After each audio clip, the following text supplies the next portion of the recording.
EU cannot cherry-pick Brexit deal. Davis hits out with w.arning of thunder and the Brexit Secretary declared Britain will push for the full sweep of economic cooperation and that financial services must not be excluded from any agreement.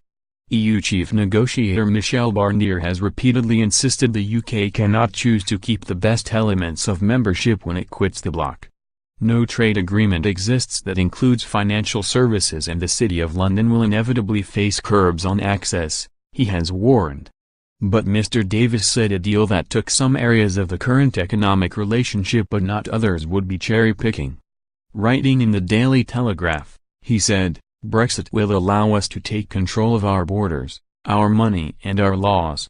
We will use the opportunity of an independent trade policy to strike deals with other countries from around the world. The EU might work for countries who have chosen to be members, but at a time when the European Commission itself says that the majority of future global growth will come from outside Europe, it makes sense for Britain to place itself at the cutting edge of new technologies and the regulatory regimes they will require. It would therefore be inconsistent to have a situation where we are outside the EU but bound by its every rule and regulation. Many of these principles can be applied to services trade too. Given the strength and breadth of the pan-European economic relationship, a deal that took in some areas of our economic relationship but not others would be, in the favored phrase of EU diplomats, cherry-picking." The Brexit Secretary also revealed he remains optimistic about Brexit talks heading into the new year despite warning they will generate the same public thunder and lightning as 2017.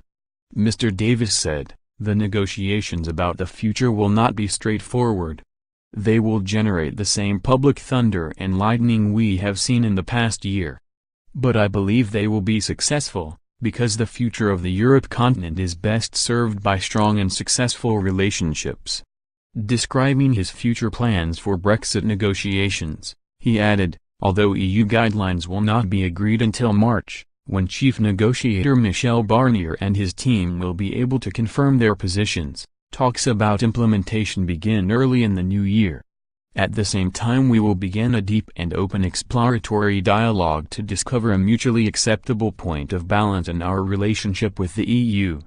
The process for transitioning into the new arrangements should be agreed early on, given that each side's positions are well known."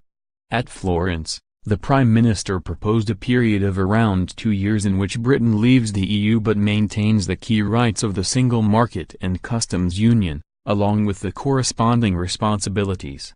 This is in the interests of both sides, meaning agreement by March is doable.